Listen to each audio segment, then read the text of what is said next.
En fait, mon état d'esprit est très binaire. Voilà, chez moi, c'est 1 plus 1 égale 2.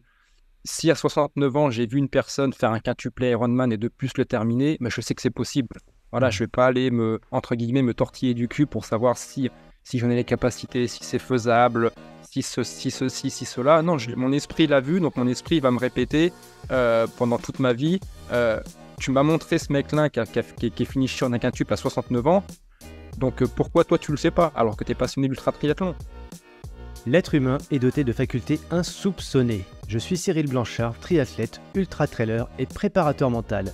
J'aide les sportifs à dépasser leurs limites. Je suis né avec un patrimoine génétique assez limité et un niveau de confiance plus proche de celui de Calimero que celui de Michael Jordan. Et pourtant, cela ne m'a pas empêché de réaliser les courses les plus mythiques et d'atteindre un niveau de performance qui a largement dépassé mes espérances. Avec Objectif Finisher, je vous propose de découvrir ensemble des champions au parcours inspirants.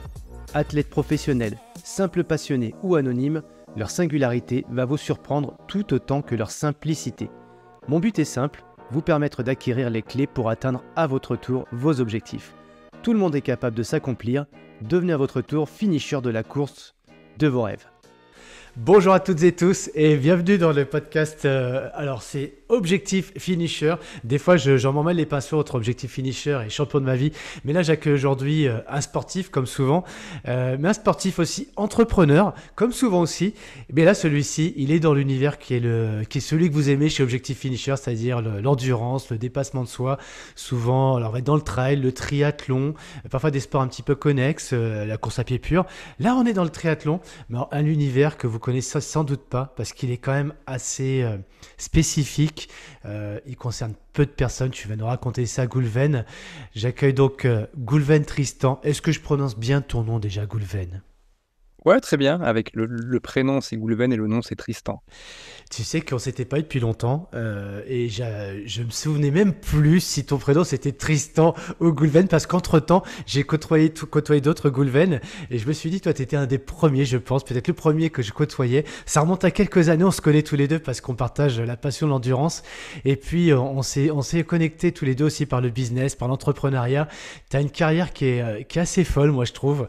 On va raconter ça avec tous nos auditeurs mais déjà si aujourd'hui tu devais te présenter, là on est au mois de novembre, on enregistre au mois de novembre, les auditeurs vont entendre cet enregistrement courant janvier je pense.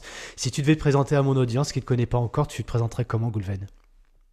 Goulven, 42 ans, donc comme tu l'as dit, j'ai deux casquettes. La première, c'est entrepreneur dans l'immobilier, donc à la fois sur le terrain en tant qu'investisseur, où j'investis depuis maintenant 2006 ou 2007.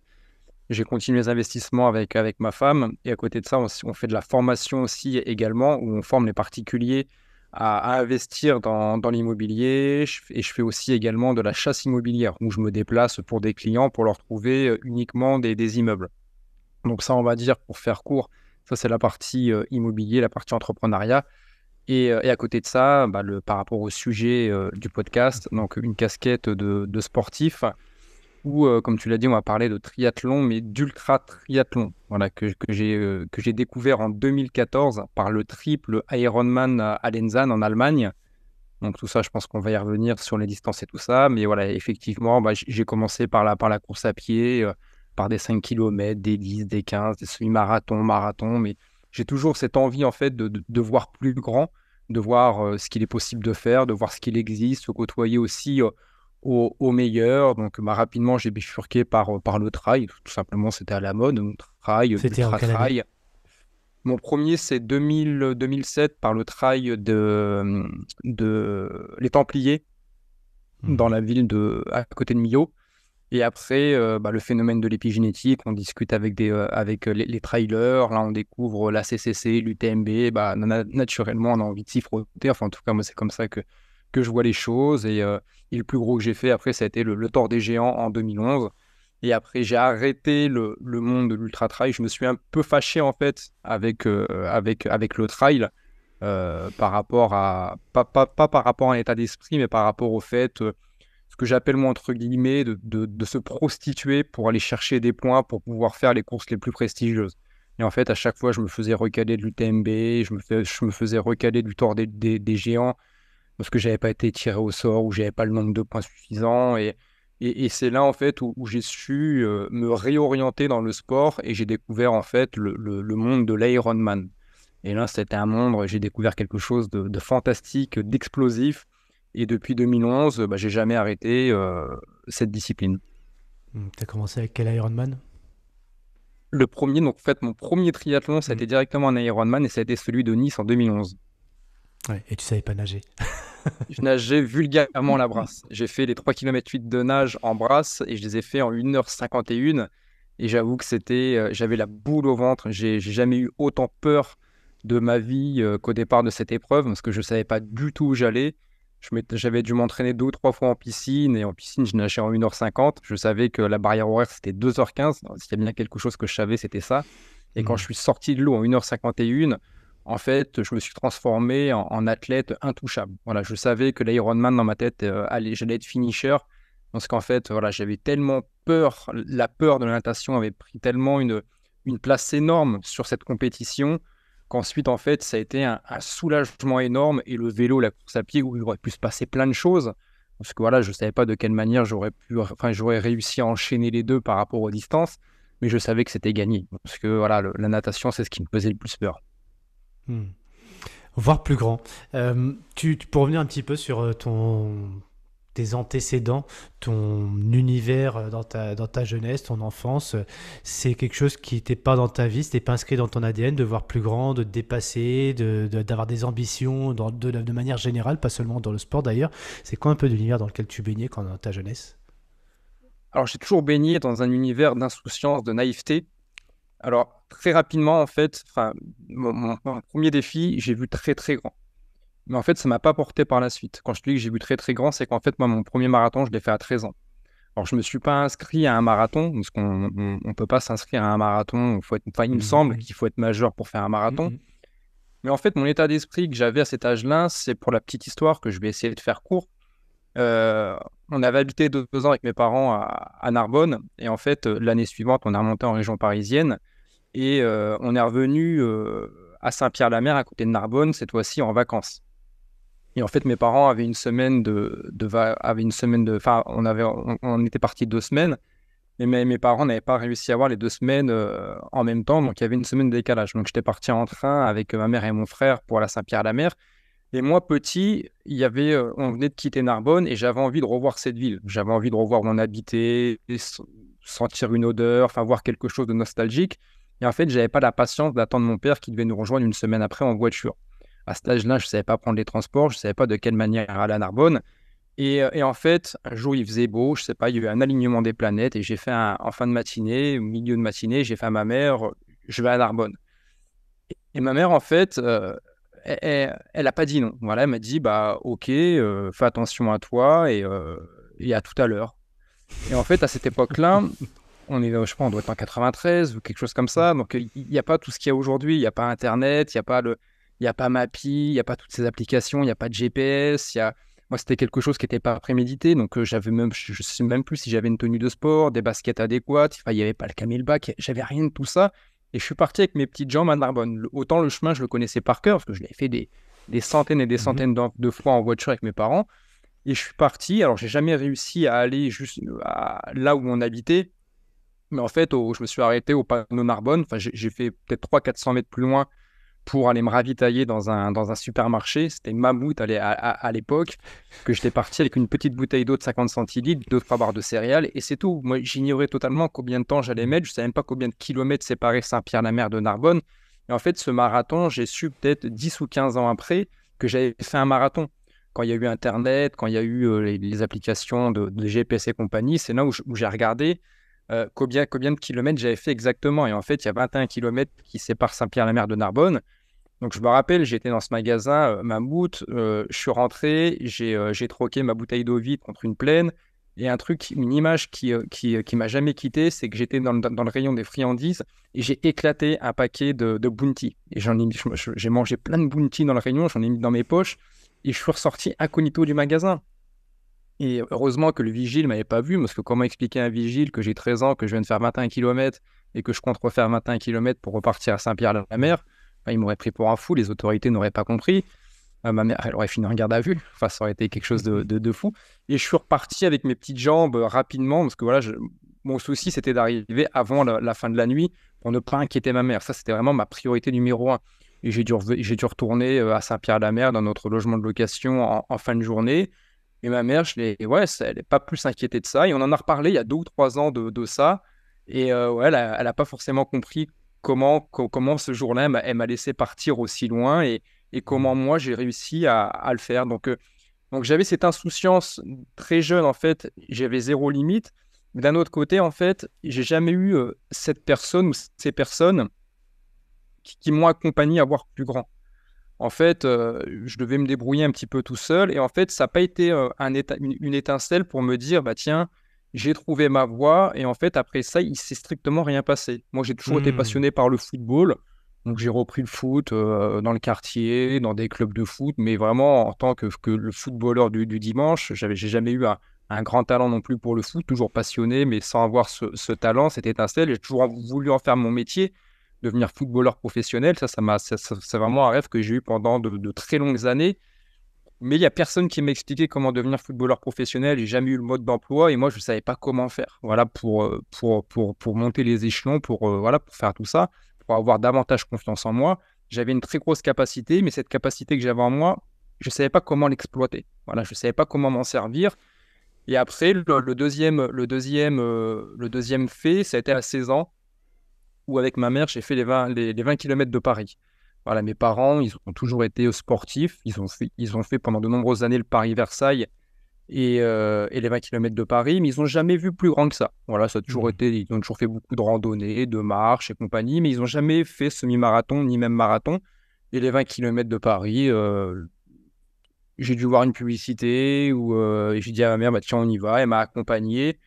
Et après ces 20 km de Paris que j'ai fait à 16 ans, donc assez précoce quand même, mais il ne s'est rien passé par la suite. Voilà, par la suite, je suis retourné entre guillemets, dans mes travers du foot de quartier, sans savoir quoi faire, sans savoir quel sport allait m'animer. Et j'ai fait du foot, j'ai fait du judo. Après, j'ai tout arrêté pour être jeune pompier volontaire jeune sapeur-pompier pendant 2 ans.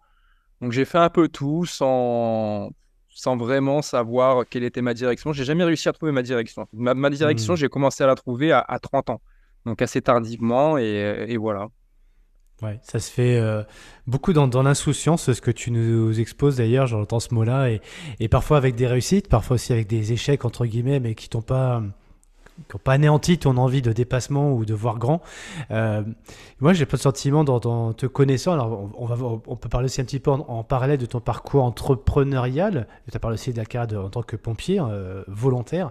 Euh, Qu'est-ce qui fait que tu te mets à un moment donné dans un pipe, tu vois? En gros, il y a des occasions, il y a des choses qui se font, puis ça y est, je me mets dedans et je fais. Je sens que je suis au bon endroit.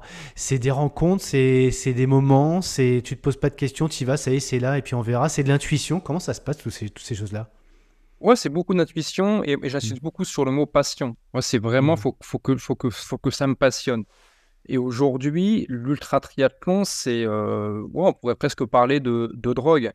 Tu vois, 10 minutes avant notre podcast, j'ai reçu un mail comme quoi la compétition au Brésil l'année prochaine était finalement annulée Mm. par manque de compétiteurs. Je suis Mm. dégoûté. Ah, je suis dégoûté parce que voilà, c'était en plus un DK continu, c'était une grosse compétition, c'est un format que j'adore. Et du coup, bah, je vais pas pouvoir faire cette compétition, je vais pas pouvoir revoir aussi une famille, des gens que j'apprécie, que j'ai l'opportunité de voir seulement une fois par an, des Brésiliens, des Mexicains. Et ouais, je suis dégoûté. Donc, c'est vraiment la passion. C'est la passion qui m'anime. Et ouais, c'est presque une drogue. L'ultra triathlon, c'est presque devenu une drogue, un mode de vie. Voilà, un mode de Mode de vie, vie. ouais, ouais. Mm. Ouais, un mode de vie. Ma saison s'est terminée en début octobre. Et je sais qu'elle va reprendre maintenant en juin, mais c'est long, quoi. C'est long d'attendre une reprise en juin, malgré que ça va être une grosse saison à plus de 40 distances Ironman. Mais entre-temps, moi, je sais m'entraîner, hein, j'ai de quoi m'occuper, j'ai plein de choses à faire. Mais s'il pouvait y avoir 2-3 DK ou 2-3 doubles DK par an en ultra triathlon, je serais le plus heureux, quoi. On va Donc ouais, raconter parce que là, on est un petit peu dans notre univers à tous les deux, là, ouais, le dépassement. Mais quand tu dis DK, triple, Ironman, je pense que ceux qui découvrent, alors peut-être même le podcast, parce que ceux qui, tu sais, des fois, dans un podcast un peu par hasard, et puis, tiens, qu'est-ce qu'il raconte? Il parle d'Ironman, déjà, ça peut faire un peu peur, ou je sais pas, étonné. Et puis, alors, quand on parle de 3 4 10 voire plus, on va le voir avec toi, mais comment on peut parler de passion, comment on peut parler de famille, parce qu'on sait même pas que des gens peuvent se retrouver avec le plaisir de participer à ces événements. Alors, de quoi on parle d'ailleurs? Et puis, un mode de vie. Donc, mode de vie qui est un peu quand même assez très spécifique. Mais bah, tu vas nous raconter ça. Mais avant, j'y reviens quand même parce que on entend souvent, moi c'est vrai quand je t'ai rencontré il y a quelques paires de mois, je vais pas dire d'années encore parce que ça ferait le vieux quand même. Et 2016 il me semble. c'est ça. C'était moi pour l'époque de l'enduroman. Mais moi, c'est pas tant par le sport que j'avais été interpellé, qu'on s'était rencontrés. C'est plus sur ce côté entrepreneurial. Tu parlais d'investisseurs. Et pour le rappeler aussi, tu as sorti un bouquin là-dessus. Alors, bouquin, c'est péjoratif. Un livre c'est un best-seller, même qui s'est très bien vendu sur l'univers de l'immobilier, comment investir et comment développer un patrimoine immobilier avec un SMIC. C'est ça, si je dis pas si je me souviens bien de ce titre. Ouais, le titre du nom, c'est comment je me suis constitué un patrimoine de plusieurs millions d'euros avec un salaire de 1750 euros, mon salaire de pompier. Voilà. Donc, allez, on va vite aller dans notre univers qui est le dépassement et l'ultra triathlon. Mais avant, tu peux nous faire un petit peu le parallèle entre, finalement, si t'en vois, toi, entre l'investissement, le volontariat en tant que pompier, ce que tu n'es plus au jour d'aujourd'hui parce que c'est un choix récent que tu as fait de pouvoir te consacrer à tes disciplines et au coaching. Mais est-ce que tu vois des points communs entre ton sport, enfin cette famille, le volontariat entre pompiers et l'indépendance financière au travers de la gestion immobilière? S'il y en a. Oui, il y a beaucoup de parallèles. Comme je le dis, pour moi, le sport et l'entrepreneuriat, c'est indissociable. J'avance avec les deux. C'est que je me suis cassé la gueule avec l'immobilier et j'ai remonté la pente dans l'immobilier grâce au sport. Et dans le sport, quand je me casse la gueule, je remonte grâce à toutes les remontadas que j'ai pu faire aussi dans l'immobilier. Donc en fait, je me suis cassé la gueule dans les deux domaines et j'ai appris et j'ai réussi à me relever à chaque fois. Donc du coup, toutes les expériences que j'ai eues dans l'entrepreneuriat, dans l'immobilier, je m'en sers en sport et toutes les mêmes expériences que j'ai eues dans le sport, je m'en sers ça m'aide dans l'immobilier à continuer d'avancer, à me relever, parce que quand on pratique l'ultra-distance et quand on est entrepreneur, peu importe le niveau, que ce soit qu'on soit un petit entrepreneur ou un gros entrepreneur, on rencontre les mêmes galères. On les rencontre juste, elles sont pas à la même échelle, mais on rencontre les mêmes galères. Ça nous permet de continuer d'avancer. Donc, si, il y a beaucoup de parallèles, il y a beaucoup de parallèles. Et par rapport aux pompiers, Mhm. alors c'est que je suis encore pompier volontaire jusqu'à la fin de l'année. C'est les pompiers de Paris où j'ai fait une carrière de D'accord. 2005 à 2016. Mhm. Les pompiers de Paris m'ont permis de devenir entrepreneur. Parce que c'est grâce à mes revenus de pompier de Paris, 1750 euros, alors qui sont pas forcément énormes, mais moi qui m'ont permis en tout cas de mettre en place tous mes rêves. Le fait d'avoir une situation professionnelle stable, chose que je n'avais pas avant les pompiers de Paris, et le fait d'avoir des revenus qui pour moi j'estimais corrects, hein, parce que je savais que derrière j'avais une énergie mais débordante et je savais Mhm. qu'avec 1750 euros, j'allais pouvoir mettre en place beaucoup de projets dans l'immobilier. Et le fait d'être continuellement dans l'action, vous apprenez à vous connaître beaucoup plus rapidement, vous tombez davantage de croyances limitantes.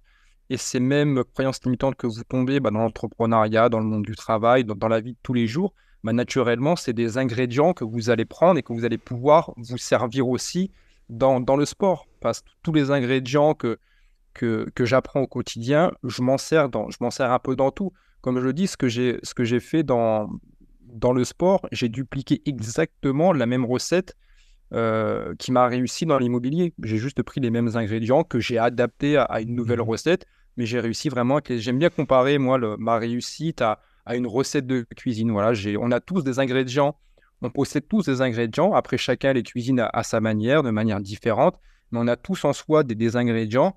Et faut sans cesse en fait améliorer la cuisine, nos recettes, aller chercher de nouveaux ingrédients. Et voilà.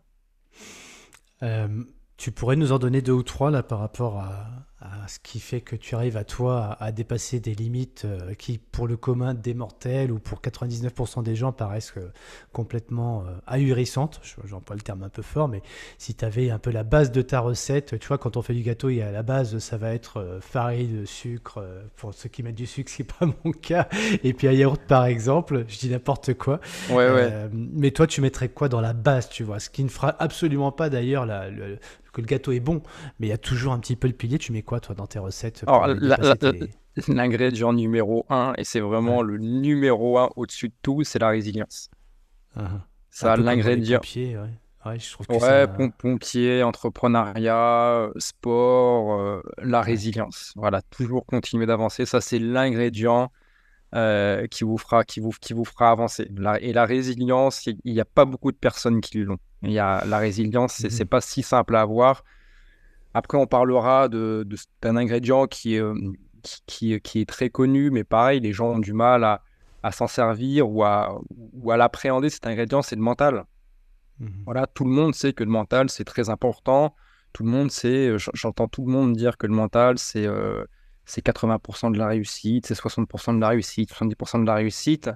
Mais malgré ça, il y a encore trop de personnes, que ce soit dans l'entrepreneuriat ou dans le monde du sport, que ce soit niveau amateur ou professionnel, qui s'attachent, enfin, qui prennent le temps de s'intéresser au mental, au cerveau, de quelle manière on fonctionne, de quelle manière fonctionne l'être humain. Et c'est ce qui fait que beaucoup de personnes bah, n'arrivent pas forcément à atteindre leur objectif, ou tout simplement ils atteignent leur objectif, mais ils sont dans l'ignorance de pouvoir faire beaucoup plus grand, alors qu'ils auraient la capacité de faire des choses beaucoup plus grandes sans forcément faire plus de sacrifices. Donc je dirais la résilience, le mental, la motivation, la passion, ça c'est la passion, la résilience mentale, passion. Il faut être passionné. Parce que pourquoi la passion, c'est quelque chose de très important? Parce que quoi qu'il arrive, vous allez connaître des échecs. Et si vous n'êtes pas suffisamment passionné, bah, vous n'arriverez tout simplement pas à vous relever. C'est uniquement du bon sens, alors que si vous êtes ultra passionné par ce que vous faites, déjà vous savez que vous allez à un moment donné vous vautrer, mais vous n'y attachez pas forcément d'importance parce que vous êtes tellement passionné que vous savez, que vous savez, avant même de vous être vautré, vous savez que vous allez déjà savoir comment vous relever de tout ça. Donc la passion, résilience, le mental, tout ça, c'est des ingrédients. C'est Mhm. la base d'une recette. Et après, on peut rajouter plein de choses, mais c'est vraiment la base à avoir. Ce matin, là, moi, j'étais sur Bomb Trailer en train de regarder en même temps, ce qui est rare parce qu'en général, quand je fais du sport, je fais mes deux choses en même temps, je regarde pas, j'écoute rien, enfin bref. Mais ce matin, je regardais sur Netflix le documentaire sur Stallone, où effectivement, on découvre, ou on redécouvre le personnage avec ce côté très déterminé. Il était convaincu qu'il allait de toute façon réussir, même s'il avait plus de thunes, même si personne croyait en lui, même si on lui disait que c'était un mauvais acteur et qu'il fallait qu'il soit réalisateur, ok, mais qu'il fasse confiance à quelqu'un. Il lâchait pas, il lâchait rien, il a jamais lâché. Il y avait la passion dans tout ça. Donc moi, pourquoi je te dis ça? Parce qu'en fait, Stallone, c'est quelqu'un qui m'inspire énormément en dehors du monde du sport. Et je suis un fan depuis tout gamin. C'est le personnage dans la vraie vie ou en tout cas celui dans les films m'a toujours aidé à retrouver cette résilience dont tu parles. Et parce que je pense pas être quelqu'un personnellement de costaud. Je pense être même quelqu'un d'assez fragile finalement sur le mental. Mais quand je voyais Stallone, moi je voyais un mec fragile et il réussissait quand même. Donc, tu vois, moi, ça m'inspirait inconsciemment. Et aujourd'hui, c'est très conscientisé tout ça. Donc, je sais pourquoi je suis fan de ce personnage-là. Toi, Goulven, est-ce que tu t'es déjà posé la question ou est-ce qu'on t'a déjà posé? T'as une personne, tu vois, qui t'a particulièrement inspiré par rapport à ce triptyque que tu nous enseignes, là, de résilience, de côté persévérance dans le mental ou comprendre comment fonctionne le mental et le côté passionnel de ce qui t'attire, toi, dans ta discipline. T'as des personnes qui t'inspirent, une particulièrement? Une particulièrement, ça va être compliqué. C'est vrai qu'on m'a beaucoup posé cette question de l'entrepreneuriat, C'est même vrai? dans le sport, savoir si j'avais pas un mentor. Mhm. J'ai pas forcément de mentor. Moi, je me nourris de tout le monde. Mhm.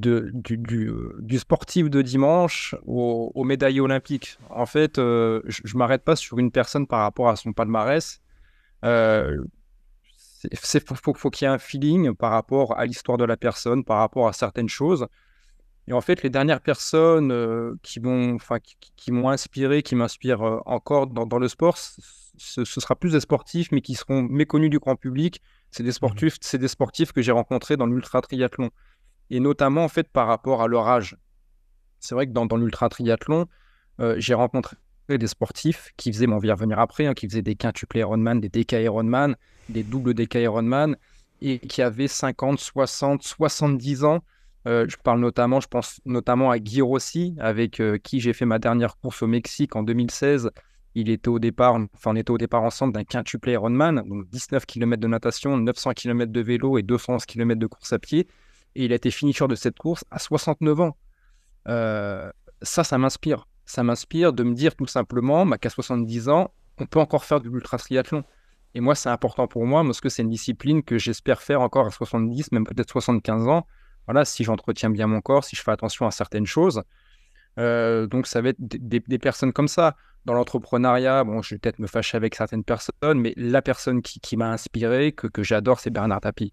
Voilà, pour moi, c'est un petit Jésus. Après, on aime ou on n'aime pas, hein.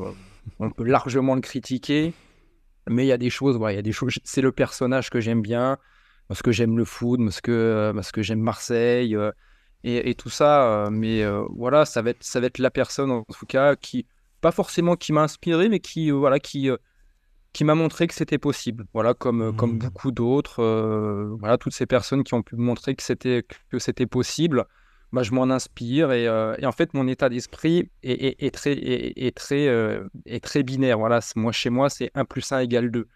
Si à 69 ans j'ai vu une personne faire un quintuplé Ironman et de plus le terminer, bah, je sais que c'est possible. Voilà, je Mhm. vais pas aller entre guillemets me tortiller du cul pour savoir si j'en ai les capacités, si c'est faisable, si ceci, si cela. Non, mon esprit l'a vu, donc mon esprit va me répéter pendant toute ma vie. Tu m'as montré ce mec-là qui est fini sur un quintuple à 69 ans. Donc pourquoi toi tu le sais pas alors que tu es passionné d'ultra triathlon? Donc Mhm. c'est pour ça que je sais que j'ai envie de continuer dans l'ultra triathlon parce que mon esprit, je lui ai montré tellement d'images, il a vu tellement de choses et des histoires dans l'ultra triathlon pour en parler jusque demain. J'ai vu des athlètes, mais des histoires de fous. Donc c'est vraiment, tout le monde peut m'inspirer. C'est vraiment, mais généralement, c'est plus des personnes que je vais côtoyer. Voilà, que je vais vraiment Dans côtoyer la vraie vie, ouais. Mhm. dans la vraie vie. Alors après, ça peut être dans le foot. Je peux penser là, une image qui me vient, c'est Adil Rami. Adil Rami, footballeur très moyen. Mais Adil Rami, avant d'être footballeur, il travaillait pour la mairie, il nettoyait les graffitis des murs, il a côtoyé le monde de la Ligue 1, le monde professionnel, je crois, à 24 ans pour la première fois. Et en fait, il n'était même pas footballeur professionnel, qu'un jour, il a interpellé, c'était Raymond Domenech, que je crois à l'époque, il lui a dit je serai en équipe de France plus tard, alors qu'il n'était Mhm. même pas joueur professionnel. Et le mec, en 2018, il est champion du monde avec l'équipe de France. Je trouve ça génial. Voilà, je trouve ça génial. Moi, c'est les histoires un peu folles comme ça que j'adore et qui me rassurent en fait de me dire Mhm. il y a plus fou que moi. Voilà. Parce que moi, je Mhm. sais qu'on me prend souvent pour un fou et en fait, de voir qu'il y a des gens qui sont encore beaucoup plus fous que moi, bah, ça me rassure de me dire qu'en fait, moi, bah, je suis normal. Et c'est comme ça que j'arrive à continuer, que je prends plaisir à continuer. Mhm. On, on peut prendre certaines personnes pour des fous tant qu'ils sont dans une intention, quand ils expriment des choses et qu'ils n'ont pas fait la chose. Comment tu vis, toi, cette période où, en gros, alors je pense que tu ne te poses pas la question comme ça à l'époque, hein, mais il y a 10, 15 ans, enfin, dans cette période où tu découvres le sport, l'endurance, l'ultra, et tu te dis pourquoi pas moi et tu y vas. Et quand tu parles à ton entourage, et là, la question, elle est directement posée à tous ceux qui, à un moment donné de leur vie, à 30 ans ou peu importe l'âge, comme tu dis, il n'y a pas d'âge pour démarrer et avoir de la folie finalement. Euh, mais comment réagissent les gens, tu vois, autour de toi à cette époque-là, en se disant, bah tiens, mais je vais faire un Ironman, ouais, mais tu sais pas nager, pour qui tu te prends. Je parle pas de ceux qui sont dans le triathlon, hein, pas les Ouais. spécialistes, tu vois, ceux qui sont dans ton environnement à toi, qui te disent, il est fou, qu'est-ce qui est que mouche la pitié. Comment toi tu réagissais dans cette période-là, et puis après on verra aujourd'hui, parce qu'effectivement là pour le coup tu réalises des choses et tu es complètement légitime, tu peux raconter, partager ton expérience, mais à l'époque, quand tu l'as pas encore, comment ça se passe à ce moment-là? Ouais, c'est une très bonne question parce que j'ai tellement de choses à dire, que ce soit à la fois dans l'entrepreneuriat ou dans le sport. Dans l'entrepreneuriat, tu vois, par exemple, en fait, à partir du moment où moi j'estime être normal, de cocher la case normalité dans mon quotidien, j'ai pas de problème à en parler. Et en fait, dans l'immobilier, quand j'ai fait mes 3 premiers investissements, donc j'ai d'abord fait un premier investissement, ma résidence principale. Ensuite, j'ai fait 2 investissements locatifs. Je devais avoir 24 ou 25 ans. Et là, ça a été une énorme fierté pour moi de me dire qu'à Mhm. 25, 26 ans, j'avais déjà trois biens. Donc ça, j'en ai parlé à tout le monde, à mes amis, mes parents. J'en parlais à tout le monde parce que j'étais fier de moi à 25, 26 ans d'être propriétaire de 3 biens. Et après, en fait, 6 mois, un an après, j'ai racheté 4 biens d'un coup. Et en fait, là, il y a une barrière qui s'est mise de suite, Mhm. que je me suis créé moi-même, hein, où je me suis dit, j'en parle à personne. Parce que là, Mhm. en fait, je m'étais dit, Goulven, là, tu sors de la normalité. Et j'avais pris conscience de moi-même qu'en sortant de la normalité, j'allais me faire critiquer, ou on allait mal le voir, et on n'allait plus forcément voir ça comme une fierté. Enfin, en tout cas, moi, c'est une histoire que je m'étais racontée. Et en fait, mes amis, mes parents, donc j'en achète 4 d'un coup. 6 mois à un an après, j'en rachète encore 4, 5 d'un coup. Et là, je sens que ça va beaucoup trop vite, que je m'éloigne de plus en plus du modèle que les gens ont envie de côtoyer, ont envie de voir. Mes parents, je crois que je mets 6 mois ou un an, comme à mes amis, avant de leur dire que j'ai fait 4 ou 6 achats supplémentaires. Et un jour, bah, je leur en parle quand même, parce que faut quand même, j'ai envie de partager avec eux ce que je fais, malgré que c'est un peu dur, parce que je sais que je sors de cette normalité. Moi, je viens d'une famille des plus normales, hein, une famille médian. On n'a jamais roulé sur l'or, on n'a jamais non plus été dans la pauvreté, vraiment famille médian. On n'a jamais manqué de rien du tout. Mais je sais que là, je sors de cette normalité. Et mes parents, donc eux, ils avaient acheté leur résidence principale, mais ils n'avaient jamais fait d'investissement. Et quand je leur dis tout ça, on va dire que mes parents ont eu l'intelligence de rien me dire. Ils m'ont pas dit bravo. Ils m'ont pas dit c'est génial ce que tu fais. Mais ils m'ont pas non plus dit Mhm. c'est pas bien ce que tu fais. À l'époque, j'avais contracté entre 500 000 et 1 million d'euros de crédit immobilier. J'avais 27, 28 ans. Ils m'ont dit OK. Ils m'ont rien dit, mais en voulant m'envoyer ce message, bah voilà, on te laisse faire, fais-le. De toute façon, tu es majeur, tu es vacciné, mais voilà, fais attention à toi, quoi. Fais attention à ce que tu fais. Et j'avais du mal à en parler autour de moi parce que voilà, les gens me prenaient pour un fou et compagnie. Et dans le sport, bah, ça a été la même chose, en fait. Et l'exemple le meilleur exemple que j'ai, c'est l'Ironman de Nice en 2011. Mhm. Et là, je suis avec Rémi Pancréache. Il écoutera peut-être ce podcast, je lui ferai écouter. Un super pote. Donc, j'ai perdu un peu contact avec lui, mais il faut juste que je renoue contact avec lui. On était dans la même chambrée chez les pompiers de Paris. Et en fait, lui, il avait un niveau national en triathlon. Et un jour, on part sur intervention, tous les deux. Et là, tout excité, il m'annonce, tu sais pas, Goulven, dans 2 ans, je vais me préparer, je reprends un peu ces mots, je vais me préparer comme un enculé et je vais m'inscrire à l'Ironman de Nice. Et moi, en fait, j'étais déjà inscrit à l'Ironman de Nice la même année.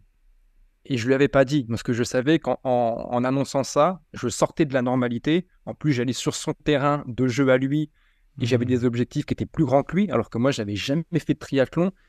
Et là, je me rappelle dans la camionnette, je lui dis, dans le camion, et je lui fais, tu sais quoi, Rémi, bah, je me suis inscrit à l'Ironman de Nice, je te l'ai pas dit, et moi, je le fais cette année. Et là, il m'a regardé. Il me fait, toi, l'Ironman de Nice, mais tu sais même pas nager, tu sais même pas ce que c'est de toute façon un Ironman. Bah, je lui fais, si, Rémi, voilà, je sais que je suis pas nager, que je sais pas nager, voilà, ça c'est pas la peine de me le rappeler, mais je sais que j'ai cette difficulté-là, mais c'est 3 km 8 de nage, 180 km de vélo, il y a un marathon. Et la date, c'est le 26 juin 2011, et voilà, je le fais dès cette année. Et là, il commence à prendre conscience que je me suis réellement inscrit, il me fait, mais c'est n'importe quoi, mais tu n'y arriveras jamais. Et c'était une période encore où je venais où je finissais entre guillemets ma carrière amateur en sport de combat. Parce que j'ai fait de la boxe thaï, full Mhm. contact, kickboxing et tout ça. Et en fait, tous les après-midi, on pouvait s'entraîner à la caserne et il y avait un sac de frappe. Et c'est vrai que moi, je suis pas très, à l'époque là, j'étais pas encore très vélo, très entraînement spécifique triathlon. Et je faisais beaucoup de sacs de frappe, un peu de renforcement musculaire. Enfin voilà, rien à voir avec des entraînements type de triathlon. Il me voyait tous les après-midi taper contre ce sac. Et il était là, il me regardait, il me fait, mais si tu crois que c'est en tapant sur ce sac que tu vas être finisher de l'Ironman de Nice, mais tu te trompes complètement. Et en fait, les semaines sont passées, les mois ont passé, et il a senti une détermination chez moi. Et en fait, il a eu l'intelligence de se dire, putain, ce couillon, il va le terminer, cet Ironman de Nice. Il est en train de prendre la bonne voie. Et en fait, il a eu cette intelligence de s'inspirer de ce que j'étais en train de mettre en place. Et en fait, au lieu de faire l'Ironman de Nice 2 ans après, l'année suivante, il a directement fait l'Embrunman, qu'il a brillamment terminé. Mais voilà, pour l'anecdote, pour en revenir à ta question sur l'entrepreneuriat et le côté sport. En fait, moi, je suis quelqu'un de très réservé et j'aime pas forcément montrer ce que je fais, ceci, cela. J'ai un peu du mal avec tout ça. Et en fait, dire que j'excelle dans l'immobilier, dans les investissements immobiliers, en fait, sortir de cette case de la normalité, c'est pas toujours simple pour moi. Alors aujourd'hui, ça l'est, voilà, c'est quelque chose, je vais pas dire que c'était derrière moi, mais presque. Voilà, j'ai longtemps été accompagné du syndrome de l'imposteur. Je l'ai sans doute encore un peu aujourd'hui, mais quand même beaucoup moins qu'avant. Et c'est vrai que ce syndrome de l'imposteur me permettait pas de pouvoir m'exprimer dans l'immobilier comme je l'aurais souhaité, de pouvoir m'exprimer dans le sport comme je l'aurais souhaité, parce que j'avais des ambitions qui étaient beaucoup plus grandes que les sportifs dans leur discipline à eux. Et ça, indirectement, ça me posait à moi-même, ça me posait un problème, alors que ça aurait dû poser un problème à mes interlocuteurs. Mais ce problème, ça me posait un problème à moi. Donc c'est pour ça que j'évitais d'en parler et j'étais pas forcément à l'aise quand on en parlait. Mais ça t'empêchait pas d'être dans l'action à côté, de mener ton bonhomme de chemin, d'écouter, de tester des choses. Et qu'est-ce qui fait que tu rebrousses pas chemin? J'entends moi qu'il y a la passion et puis toi aussi, comme tu disais tout à l'heure, je suis un peu insouciant et j'y vais quand même. Et puis de toute façon, euh, voilà, ce sera une bonne expérience pour moi. Mais quand même, quoi, tu vois, il y en a tu disais tout à l'heure, il y a plein de gens qui n'ont pas forcément cette capacité à être résilients ou à dépasser les barrières mentales. Quel conseil tu pourrais pas donner, mais tu vois, ceux qui ont du mal, qui disent, ouais, tu vois, je suis un Bah, peu critiqué, j'aurais pas dû m'exposer, j'aurais pas dû dire, parce que maintenant, du coup, bah, c'est mort, quoi, j'y vais pas, quoi. en fait, moi, pour répondre à ta question peut-être sous une autre forme, moi, le Mhm, capitaine de ma vie, c'est moi-même. Et je mhm, laisserai jamais personne me dire tu peux le faire ou tu peux pas le faire. Ça, c'est inconcevable qu'une personne vienne me dire tu pourras pas le faire. Non, si une personne doit dire je ne pourrais pas le faire, c'est moi-même et personne d'autre. Et en fait, pour en revenir sur l'Ironman de Nice, j'avais tellement entendu ce mot Ironman, Ironman, Ironman. Encore une fois, comme je te dis tout à l'heure, 1 plus 1, ça fait 2 mhm, chez moi. Mon esprit l'a entendu, le mot Ironman. Et à un moment donné, mon esprit, il sait que je me passionne pour l'ultra-distance. Alors, il sait pas forcément que je me passionne pour le triathlon, parce que c'est pas du tout le cas.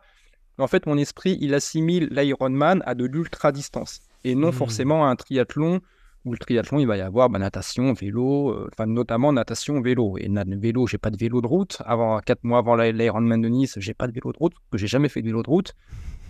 J'ouvre une parenthèse, la première fois que je suis monté sur mon vélo de route, c'était chez mes parents à côté de Perpignan, et je me revois encore le long du muret en train de m'entraîner à, caler, à cliquer les chaussures, à les décliquer pour éviter de me casser la gueule à un feu rouge ou un stop. Et ça, c'était une appréhension de fou. Et là, on a 4 mois avant le départ de l'Ironman de Nice, Quatre où mois moi, je avant. m'entraîne à déclipser, à apprendre à déclipser mes chaussures des pédales. Donc, pour te dire d'où je Mhm. pars. Mais C'est c'est voilà, c'est... intéressant, je me permets de couper là parce qu'en fait, c'est super intéressant ce que tu dis. Moi, je l'avais, enfin, du moins dans la lecture, tu vois, je parle pour tous ceux qui disent, ah ouais, parce qu'en fait, je vivrais bien ces expériences de dépassement, ces expériences d'ultra, où tu vois, je sens qu'il y a un truc, ça me vibre à l'intérieur, mais d'un seul coup, si je me mets à penser raisonnablement à ce qu'est un Ironman, un triathlon avec le matériel, les trucs, les machins et tout, bah, bon, bah en fait, non, quoi. Toi, ce que et ça n'a pas été un obstacle pour toi, tu vois, ces petits trucs-là, entre guillemets, c'est des petits machins, mais ça ne t'a pas empêché de voir ce qu'il y avait derrière en plus grand, c'est-à-dire bah, ton dépassement à toi, et puis de pouvoir vivre ces aventures, plus qu'être un triathlète ou le gars capable de pouvoir investir dans le bon matos, ou les bons entraînements, faire les bons fractionnés, etc. etc. D'ailleurs, tu n'avais pas d'entraîneur de ce que je crois comprendre. Non, j'en ai jamais Hmm. eu. Alors, c'est pas par... Hmm. J'ai rien contre les entraîneurs, au contraire, faut se faire accompagner quand on en a besoin. Je pense qu'on en a tous besoin, mais c'est plus par rapport à moi. Je suis quelqu'un de très borderline, de par les pompiers de Paris, de par l'entrepreneuriat, de par le sport, de par la vie familiale, et j'ai pas envie de me rajouter une contrainte d'avoir une personne qui va me dire faut que tu t'entraînes de telle heure à telle heure, tel jour, faut que tu fasses ça. Aujourd'hui, je suis suffisamment assez grand pour me fixer des objectifs et savoir qu'en face de tel ou tel objectif, eh ben, il faut une quantité d'entraînement. Voilà. Alors, ce sera peut-être pas forcément le, les meilleurs entraînements que je vais faire, mais moi, ce qui compte, voilà, c'est de m'entraîner, voilà, d'avoir une charge de travail suffisamment forte et intéressante voilà, qui va se rapprocher du triathlon, de la course à pied, du vélo. Donc voilà, après, je suis pas contre être accompagné par quelqu'un, mais c'est vrai qu'aujourd'hui, jusqu'à présent, il y a mon quotidien qui a fait que c'était pas forcément possible. Et c'est vrai comme tu l'as dit, Cyril, c'est vrai que derrière chaque compétition, comme tu l'as dit, il y a énormément de choses à mettre en place. C'est vrai que, comme je dis, dans l'ultra-triathlon, quand on est sur la ligne de départ et qu'on part pour un DK Ironman, on va revenir sur la distance après, mais c'est un soulagement. Le plus dur, c'est tout ce qui se fait en amont. Le plus dur, il faut gérer la vie familiale, c'est-à-dire être absent pendant 1 à 2 semaines, quand c'est pas 3 semaines, gérer les finances, les inscriptions, gérer la logistique, gérer le déplacement. Parfois, je fais des déplacements de 4000 km aller-retour en voiture. Enfin, il y a un écosystème à gérer à côté et qui est épuisant. Et en fait, moi, ça m'épuise beaucoup plus que la compétition en elle-même. Quand je suis au départ d'une compétition, ça y est, tout ça a été fait. C'est vraiment un soulagement maintenant. Voilà, je sais ce que j'ai à faire. C'est juste, entre guillemets, nager, faire du vélo et courir. Mais il n'y a plus se dire, il faut que j'appelle, il faut que je réserve tel billet d'avion. L'avion, il a eu du retard, il faut que je récupère mes valises. Enfin, c'est le nombre d'avions que j'ai ratés, de valises perdues, de location de voiture. Il y a beaucoup de courses qui se font à l'étranger. Moi, je ne parle pas un mot anglais. Donc, à chaque fois, je me déplace. Il y a un peu une boule au ventre. Parce que pour se faire comprendre, malgré toutes les applications qu'il peut y avoir, c'est pas toujours simple. Donc, c'est vrai que c'est pas facile. Moi, je me rappelle en 2011, ma première grosse expérience en triathlon à Nice. J'y vais, mais j'ai mal au ventre comme jamais j'ai eu mal au ventre. Je me déplace mes parents me rejoignent 24 heures après parce qu'ils n'avaient pas pu partir en même temps que moi. Moi, je me déplace avec mon vélo dans une sacoche par le train, avec mon gros sac à dos sur le dos. Je dois avoir au moins, je ne sais pas, peut-être 30 ou 40 kilos de bagages. Il y a personne pour m'aider à les porter de la gare. Je vais directement retirer mon dossard. Quand j'arrive pour retirer mon dossard, je me rappellerai toute ma vie de cette anecdote. C'était une femme qui était là et donc qui me donne tous les dossards, qui me donne des dossards, des sacs, en veux-tu, en voilà. Et là, je la regarde, je fais, est-ce que vous pouvez juste m'expliquer par rapport aux sacs que vous me donnez, les dossards, tout ça? Elle me regarde et me fait, mais vous inquiétez pas, c'est comme pour un triathlon. Et là, je la regarde, je fais, mais j'ai jamais fait de triathlon, moi. Et là, il y a un blanc, et elle me regarde, elle me fait, ah ouais. Bon, je vais tout vous expliquer alors. Et je suis pas bien, je suis pas bien, mais des anecdotes sur cette première course, la combinaison de natation, c'est mon pote Rémi qui m'avait vendu la sienne 1 semaine avant la compétition, et j'avais jamais nagé de ma vie avec une combinaison de natation. Et en fait, pour la petite anecdote, quand moi je suis quelqu'un de très réservé, et pour moi, en fait, je me suis déplacé à Nice avec, sur mon front, il y avait marqué imposteur. Voilà, je sais, voilà, et j'arrivais pas à m'en défaire. Et en fait, quand je me suis inscrit, on avait un bracelet rouge de mémoire. Et moi, c'est vrai que j'aime bien aller dans les fast-food, dans les McDo et tout, manger mon petit burger et compagnie. Et ce bracelet rouge, je l'avais caché sous un t-shirt. Parce que pour moi, être Ironman, c'est pas compatible avec fast-food. Donc j'avais honte de rentrer dans le McDo alors qu'il y avait d'autres athlètes qui étaient là avec le bracelet rouge. Moi, ça me choquait pas.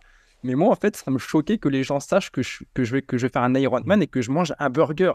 Je m'étais fait plein de films comme ça, je m'étais raconté plein d'histoires, et la plus belle histoire que je me suis racontée, c'était cette combinaison de natation où je suis à l'hôtel, je mets la combinaison de natation par-dessus, je mets un survêtement, et là je me dis, faut que j'aille nager avec la combinaison de natation pour connaître les sensations.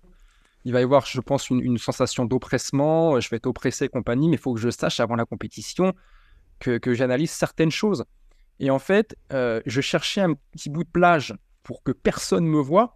Parce qu'encore une fois, je ne savais pas nager le crawl, je nageais que la brasse. Mais pour moi, je m'étais raconté une histoire qu'en combinaison de natation, on ne peut pas nager la brasse. Ce n'est pas cohérent. On est en combinaison de natation, ça veut dire qu'on a un grand niveau en natation et qu'on nage bien le crawl. Donc, je cherchais un petit bout de crique. Et en fait, ce jour-là, il faisait tellement chaud que les plages étaient bondées. Et au bout de 45 minutes à faire des allers-retours dans tous les sens, je suis rentré à l'hôtel en sudation, en transpiration, et j'ai jamais pu nager et j'ai jamais pu tester cette combinaison de natation qu'au final, j'ai découvert le lendemain, le jour J de la compétition.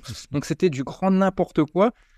Mais voilà, c'est cette casquette d'imposteur que j'avais en 2011 et que j'ai gardé quelques années. Mais après, à force d'enchaîner les compétitions, de toujours avancer, bah, il y a plein de croyances limitantes que j'ai tombées, notamment à Nice. Je pense que c'est la compétition qui m'a permis de tomber le plus de croyances limitantes. Mhm. D'ailleurs, pour moi, entre les titres mondiaux que j'ai eu en ultra triathlon et être finisher de l'Ironman de Nice. Moi, mon plus beau souvenir en sport, c'est être finisher de l'Ironman de Nice. Il n'y a pas d'équivalent. Dans tout ce que j'ai pu faire dans le sport, il y a pas eu d'équivalent et je pense qu'il n'y aura jamais d'équivalent parce qu'en fait, la marche était tellement haute de partir de zéro. Enfin, comme je le dis, j'ai même pas eu cette chance de partir de zéro. Pour moi, je suis parti de bien plus bas que zéro et d'être finisher. Waouh, quand je revois ma photo sur la ligne d'arrivée, ça se voit que sur mon visage, waouh, c'est un truc de magique qui s'est passé et je pensais pas qu'il y aurait une suite. Lorsque je finis cette course, je suis à deux doigts de faire un malaise vagal. Enfin, je suis pas bien, j'ai tout donné et pour moi, j'ai atteint mes limites. Pour moi, dans le sport, il n'y a pas autre chose de plus grand. Je viens de le réaliser et ça en fait aujourd'hui mon plus beau souvenir dans le sport. Et pour autant, on va rentrer maintenant dans le sujet. Je parle quand même au seul homme sur Terre. C'est juste une réalité hein, que je suis en train d'évoquer. Le seul homme sur Terre qui, enfin du moins le premier, celui qui s'enquille 20 Ironman, 30, 20, 20, 30 l'année prochaine. c'est l'année prochaine. Hein. Donc 20 Ironman, c'est une compétition officielle, internationale. Et tu gagnes cette épreuve-là. En gros, il y a un maillot. Hein. Enfin, je crois même que tu pourrais porter les couleurs du maillot de champion du monde. Il n'y a pas un mec, une fille non plus, hein, d'ailleurs, parce que les femmes sont fortes aussi sur ces formats de course, hein, elles ont une grande endurance. Mais il y a pas quelqu'un de plus fort que toi sur l'enchaînement de 20 Ironman. Alors, tu vas nous expliquer, hein, parce qu'il y a les enchaînements d'Ironman, puis car après, là pour le coup, c'est pas ça hein, que tu as fait, c'est 20 nattes, 20 vélos, 20 courses à pied. Donc, tu vas nous expliquer un peu ça, mais avant d'expliquer plus en détail ce que sont ces ultra triathlons, entre ce que tu nous évoquais tout à l'heure, où je découvre, je suis un peu l'imposteur, mais sans prétention, sans vouloir faire de gêne à personne, parce que c'est ton truc, quoi. Tu as envie de vivre ça, enfin en tout cas de goûter à ça. Aujourd'hui, 12 ans après, il n'y a pas un mec qui est plus fort que toi sur ces formats de course. Comment tu sens ça? Comment tu vis ça au quotidien? Et j'ai envie de te poser une deuxième question là-dedans, c'est quand tu arrives à garder cette passion et cet enthousiasme pour y repartir, quoi. Alors, sur le double deck Ironman, on est moins de 20 athlètes dans le monde à avoir terminé cette compétition. Ah mais c'est C'est une énorme. compétition, c'est celle que j'ai remportée, c'était en Suisse. C'était la première compétition en Europe. Et on avait eu 4 autres dans le passé, depuis 90, mais au Mexique. Au Mexique. Et en fait, juste pour revenir un petit peu en arrière, donc juste l'ultra triathlon, comment c'est arrivé, c'est que bon, un jour, il y a une personne qui m'a parlé d'un double Ironman.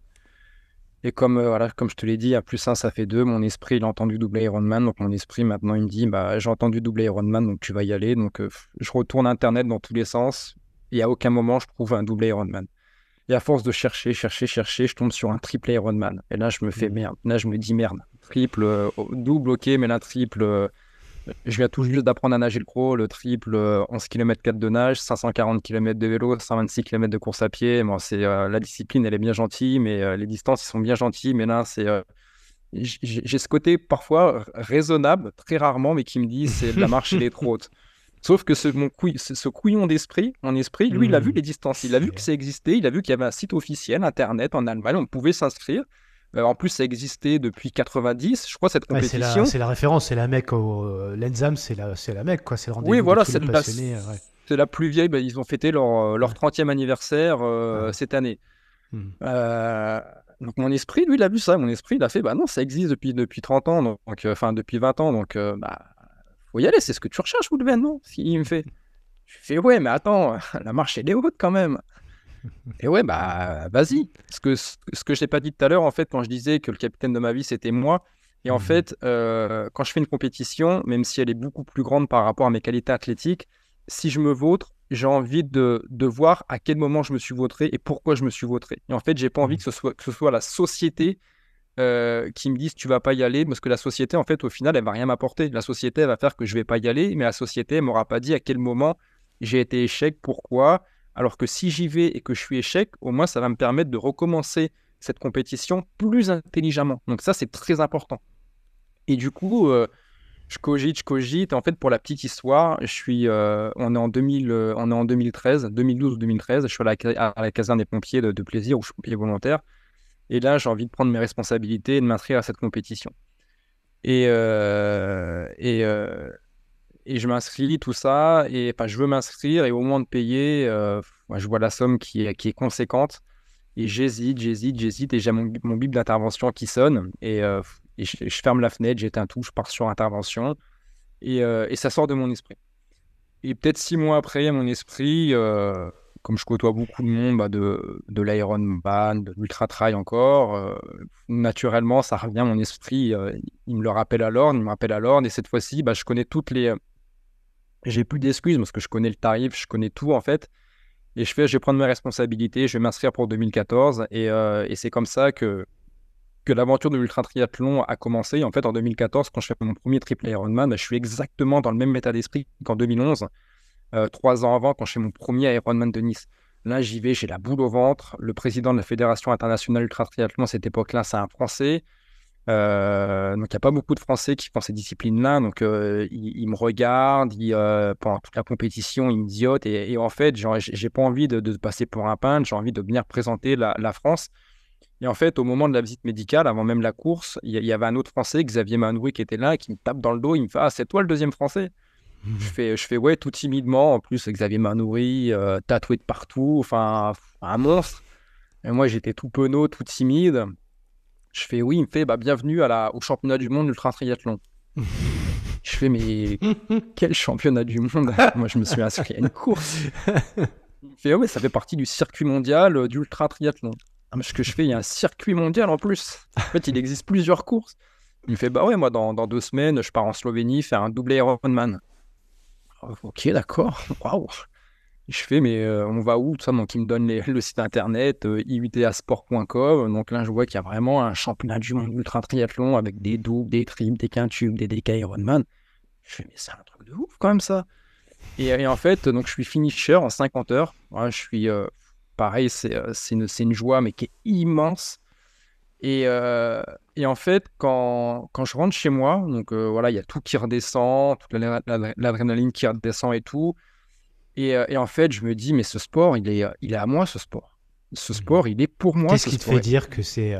J'y reviens toujours à ces questions, mais tu vois, l'intuition, je le ressens, etc. Mais Ouais, c'est compliqué, tu vois, de comprendre. On ne peut pas comprendre. Mais ouais, pour ceux qui écoutent, qui disent: mais merde, comment il sait qu'il est fait pour ça? Comment il est fait que ce truc est fait pour lui? Tu vois, c'est comme un musicien, il va faire de la guitare. Comment on sait que la guitare, c'est c'est comme, fait c'est pour comme un coup moi? de foudre. C'est comme un coup de Ah ouais. foudre dans un couple. Ouais, c'est un coup de foudre. Il y a des choses qui s'expliquent Ah ouais. pas forcément. C'est vraiment, c'est le cœur qui parle. C'est vraiment une histoire d'amour. Parce qu'en fait, moi, j'ai toujours recherché à la fois la très longue distance, mais avec de la performance. Et Mhm. je pensais avoir trouvé ça en trail, sauf que les longues distances m'allaient très bien, mais j'ai pas pu, on va dire, continuer, peut-être entre guillemets, sans prétention, de réaliser mon art.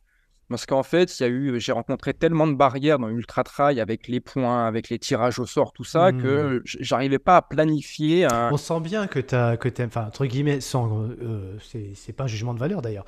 C'est un feedback que je me permets de faire. T'aimes pas les barrières, t'aimes pas les obstacles, t'aimes pas les contraintes, t'aimes pas les dictats. Et c'est tout à ton honneur parce que du coup, tu sais ce que tu veux. C'est la liberté, l'aspiration personnelle, pouvoir aller t'exprimer pleinement. Donc, c'est là, tu sens que dans le triathlon, enfin, l'ultra triathlon en tout cas, même quand même malgré tout, il y a des contraintes. J'imagine qu'il y a un règlement. Tu sens que cet espace de liberté, il peut s'exprimer sur ce terrain de jeu-là, quoi. Ouais, ce que je comprends rapidement dans l'ultra triathlon, c'est que ça coûte très cher l'ultra triathlon. Comme on dit, Oui, oui. c'est un sport de cadre. Et Hein. d'un côté, bah, ça a de gros inconvénients. Mais d'un autre côté, ces inconvénients, moi, j'ai réussi à les transformer en avantages en me disant que bah, c'est une compétition que je pourrais faire à vita aeternam, entre guillemets, si j'arrive à trouver les finances. Parce que voilà, je me suis mis aussi en difficulté financière pour pouvoir exercer cette profession, surtout les premières années, où je jonglais entre pompiers de Paris, les investissements immobiliers, j'avais pas encore de société pour me financer tout ça, donc c'était très compliqué financièrement. Il y a des choses que j'ai eu énormément de mal à digérer et à encaisser, mais bon voilà, à côté le plaisir de l'ultra triathlon on va dire à effacer tout ça. Mais voilà, d'un autre côté, le fait que ça coûte cher, bah, il y a moins de personnes. Le fait que ce soit des compétitions qui durent 4, 5, une semaine, 2 semaines, 3 semaines, bah, il y a aussi une certaine sélection qui se fait naturelle. Donc je me suis dit, en fait, moi, tout ça, j'ai vu ça comme des avantages. Et je me suis dit, bah, si d'un côté, bah, toutes mes vacances passent dans l'ultra triathlon, et pour moi, c'était pas une problématique, parce que pour moi, l'ultra triathlon était devenu une priorité. Les finances, bah, toutes mes finances allaient passer dans l'ultra triathlon, ça c'était devenu aussi une priorité, et ça me posait pas de problème. Et bah, du coup, je me suis dit, ça va me permettre bah, voilà, de faire toutes ces compétitions, et si à côté de ça, bah, j'arrive à performer comme athlète, bah, peut-être que j'ai une carte à jouer dans ce sport-là, sans forcément savoir le niveau que je pourrais atteindre, parce que la première course, le triple, je le finis en 50 heures. Je dois finir 20 ou 25e sur 50 participants. Donc moi, je suis super content. Pour moi, c'est une victoire de fou. Mais quand je rentre chez moi, l'objectif, c'est en 2015, j'ai envie de savoir ce que je vaux. Voilà. Et le meilleur moyen de savoir ce que je vaux, c'est faire une saison complète. Déjà, savoir si physiquement parlant, mon corps va être capable d'encaisser une saison complète. C'est quelque chose que j'ignore. Moi, c'était tous les ans, je faisais soit un ou deux Ironman par an et un ou deux ultras par an. Là, on parle de faire 6-7 compétitions, de faire l'équivalent de 25 à 30 distances Ironman dans l'année. Donc là, je passe du simple au x10, au x20 par rapport à ce que j'étais capable de faire. Donc, mais ça ne me fait pas peur. Voilà, je sens que je vais réussir et que ça va bien se passer. Et en 2015, voilà, bah, j'essaie de trouver les finances pour pouvoir le faire. Je me rapproche de sponsors, je me prends une casquette monstrueuse par tout le monde. À la fois, je suis pas très doué pour ça, mais j'ai jamais réussi à me faire sponsoriser, accompagner ou quoi que ce soit. Donc, toutes les finances, bah, je finance tout avec mes propres deniers. Et en 2015, bah, je fais une saison complète et je finis premier français et sixième mondial. Et là, je commence vraiment à réaliser qu'il y a vraiment quelque chose à faire. Et en 2016, l'objectif, il est clair, avant même d'avoir commencé la saison, c'est de finir vainqueur de cette Coupe du Monde d'Ultra Triathlon. En gommant toutes les imperfections que j'ai fait en 2015, voilà, le fait d'avoir fait une saison complète, bah, ça m'a permis aussi de voir tout ce qui n'allait pas, niveau logistique, niveau entraînement, niveau nutrition. J'essaye de gommer tout ce que je peux gommer pour mettre toutes les chances de mon côté pour aller chercher ce titre mondial en 2016. Et tu le ramènes. Et je le ramène, et je le ramène. Alors que je commence la compétition, mes deux premières compétitions, en Autriche et États-Unis, je finis dernier des arrivants.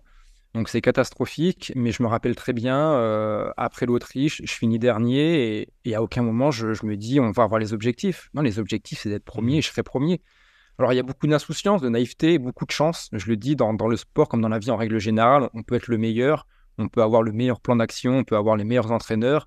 Malheureusement, il y a cette foutue chance qui fera que vous arriverez à vos objectifs ou non. C'est vrai que la chance, on en parle très rarement, mais elle a une part importante dans la réussite de chacun. On l'a encore vu avec la Coupe du Monde de rugby. On était peut-être, on n'avait pas à rougir des autres adversaires, mais il nous a manqué cette chance que l'Afrique du Sud a eu à tous ses matchs. Mais voilà, cette part de chance, elle est très importante et j'ai sûrement eu voilà, de la chance déjà de ne pas me blesser. La chance de pouvoir financer aussi mes projets, la chance de plein de choses.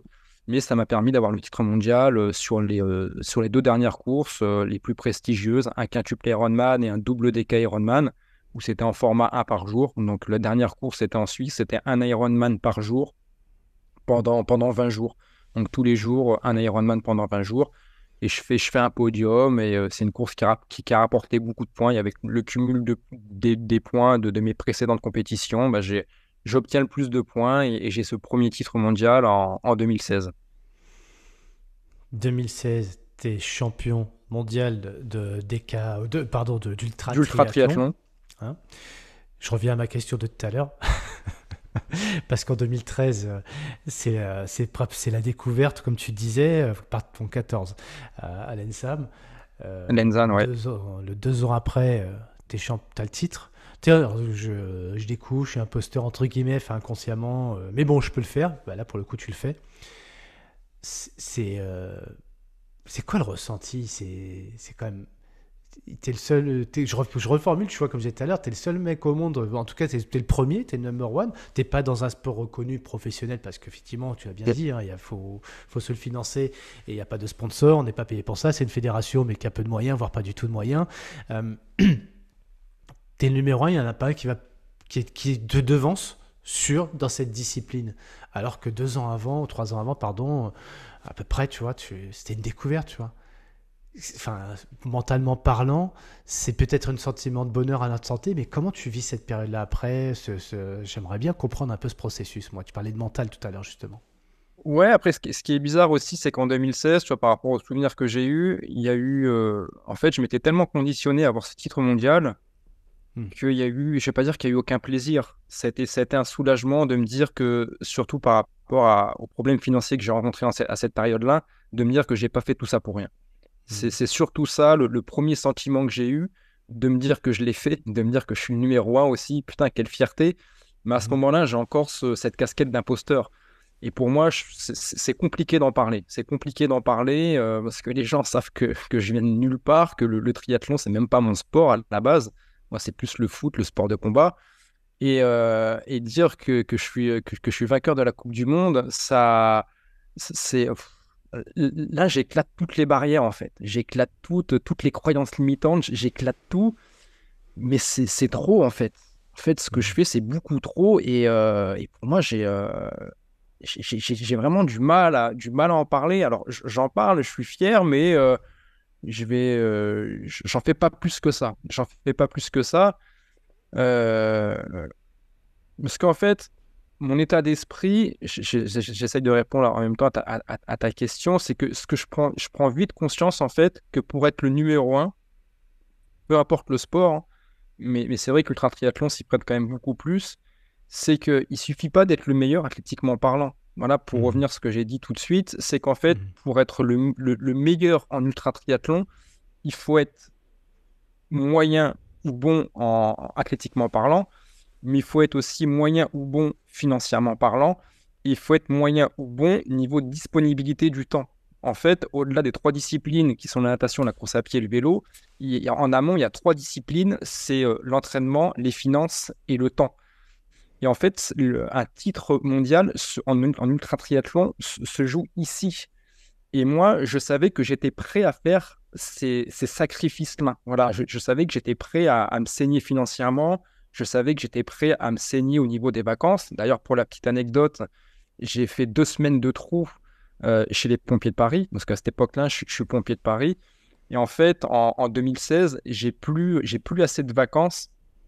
Non, c'est en 2015. En 2015, j'ai plus assez de vacances pour partir lors de la dernière course au Mexique. Alors, le Mexique, je sais que si j'ai un bon résultat et qu'il y a un alignement des planètes, que ceux qui sont devant moi n'y vont pas ou finissent pas la course, j'ai une petite chance d'être sur le podium. Et pour ma première saison d'ultra triathlon, finir sur un podium, c'est juste magnifique. Mais au-delà de ça, on finit la saison par un DK Ironman. Et moi, j'ai jamais fait de DK Ironman. Donc là, c'est en format un Ironman par jour pendant 10 jours. Et moi, j'ai envie de voir si je suis capable de faire ça. J'ai envie de connaître cette épreuve, de dire je l'ai faite, cette épreuve. Je l'ai réussi ou pas, je m'en fous, mais je l'ai faite, je me suis déplacé, j'y étais. J'ai envie de le faire, de faire cette épreuve-là. Et en fait, j'ai pas assez de jours de vacances. Et en fait, je fais un compte-rendu à la caserne pour prendre il me manque 3-4 jours de vacances, il manque pas Mhm. grand-chose. Et je fais un compte-rendu pour avoir ces 3-4 jours qu'on me les prenne sur 2016 et qu'on me les alloue pour 2015. Chose qui est possible. Mais en fait, voilà, ils en ont tellement marre à la caserne de Goulven. Goulven et ses investissements immobiliers, Goulven et son livre qui vient de sortir, Goulven maintenant les championnats du monde ultra triathlon. Goulven, c'est trop. Voilà, Goulven, c'est trop. Et Goulven, bah, il est un petit peu de moins en moins investi dans les pompiers de Paris. Donc voilà, après, je, je, euh, Mhm. je donne pas, je leur donne pas tort non plus, hein, mais ils refusent. Et moi, voilà, je suis déjà au Mexique. Donc, je pars quand même au Mexique et en fait, je suis déclaré déserteur. Donc, c'est la gendarmerie chez mes parents, c'est la gendarmerie qui vient chez moi. Ouais, c'est monté très, très loin. Et quand je reviens en France, c'est rendez-vous dans le bureau du capitaine dès le premier jour, c'est tenue de sortie, champéré à l'état-major devant le colonel. Et là, à effet immédiat, je me suis pris un savon comme jamais je me suis pris un savon. Et effet immédiat, 20 jours de trou. Donc c'est 20 jours retour à la caserne pendant 20 jours, interdiction de sortir de la caserne. Fallait que je pointe pendant la nuit à 2 heures du matin, signature comme quoi j'étais bien là. Enfin, c'était un peu à l'ancienne. Bon, après, c'est le régiment des pompiers de Paris, hein, et c'est une belle institution, et je suis pas là en train de cracher dessus, et c'est très bien ce qu'ils font. Mais voilà, j'ai eu énormément de galères, ça m'a causé énormément de soucis d'ultra triathlon. Mais à côté de ça, voilà, quand je vois tout ce que j'ai réussi à faire, c'est une fierté qui est incommensurable. C'est génial, c'est génial tout ce que j'ai vécu. Et voilà, tout ça, c'est la passion, mais c'est surtout le fait de se dire, d'avoir visualisé. euh, ça fait partie aussi des ingrédients que j'ai pas cités tout à l'heure, résilience, passion, la visualisation. Moi, la visualisation, indirectement, j'en fais peut-être 1 à 2 heures par jour. J'adore ça, visualiser. Ce que visualiser, c'est rêver. Rêver, on peut faire tout ce qu'on veut. On n'a pas de barrière dans un rêve. Après, la transformer un rêve en réalité, c'est beaucoup plus compliqué. Ça, voilà, ça demande du travail. Mais, euh, mais voilà comment j'essaye d'arriver à avancer dans l'ultra triathlon. Bah, t'as plutôt bien réussi. Le- tu t'obtiens ce titre de champion du monde. Entre-temps, ta vie s'est peut-être construite un peu sur de nouvelles bases, puisque tu nous disais tout à l'heure que tu étais papa, père de famille, que tu étais peut-être un peu. J'entendais, allez, tu l'as pas dit, mais moi j'ai entendu un peu plus de stabilité, peut-être pour te permettre de refinancer de nouvelles saisons, ce qui a été le cas donc celle passée, puisque tu as. Après ton titre, donc là tu t'as remis en jeu un peu quelque part ce titre cette année, ou tu veux le remettre en titre? Comment ça se passe d'année en année? Et la Alors, question derrière, j'ai toujours une question derrière, mais comment tu arrives à te motiver à repartir, même s'il y a de la visualisation, tu as obtenu ce titre-là, comment tu te remotives là-dessus, même s'il y a de la passion, ok, d'accord en principe, mais quand on sait la difficulté que tu nous évoques, la passion, à un moment donné, elle peut être aussi un petit peu chatouillée. Donc cette stabilité, cette envie de repartir, comment ça se passe pour toi? ouais, alors ça se passe super bien maintenant parce que, comme tu l'as dit, j'ai trouvé un équilibre de vie qui est pas encore au niveau de la perfection parce que, voilà, financièrement, il y a les sociétés, les investissements, il y a encore des hauts, des bas, mais voilà, on travaille dur avec ma femme pour tout bien stabiliser. Mais je reviens juste un petit peu en arrière avant de répondre à ta question. C'est qu'après le Mhm. titre mondial en 2016, Mhm. c'est le chaos. Mais c'est vraiment, je te dis, un chaos comme jamais j'en ai eu dans ma vie. C'est-à-dire que les cinq années qui suivent, j'arrête le sport. Mais quand je te Mhm. dis que j'arrête le sport, il n'y a pas un footing le dimanche. Le vélo, il va dans le grenier, je le ressors 5 ans après. Je passe de 76 kilos à 98 kilos. J'ai tout arrêté. Voilà, parce que j'ai dû, en fait, les créations de mes sociétés, l'investissement immobilier m'a pris tellement d'énergie que j'avais plus d'énergie à mettre dans le sport. J'ai jamais été accompagné par une entité dans le sport, pas de sponsoring. J'avais personne sur qui m'appuyer, et j'avais plus les moyens de. Parce qu'une saison en ultra triathlon, si on veut faire une saison complète, c'est à peu près 25 000 euros une saison. Et je pouvais plus me permettre de mettre 25 000 euros dans une saison. J'avais tout donné pour 2016. Parce qu'en fait, je savais, avant même d'avoir mon titre mondial en 2016, je savais déjà au début de la saison qu'il n'y aurait pas de 2017 et 2018. Je le savais déjà. Je savais que j'étais arrivé au bout du bout. J'étais jusqu'à mon dernier centime presque pour financer cette saison de 2016. Et il fallait à tout prix que j'ai ce titre mondial. J'étais prêt à mourir pour l'avoir. Voilà, vraiment pour Mhm. parler au premier degré.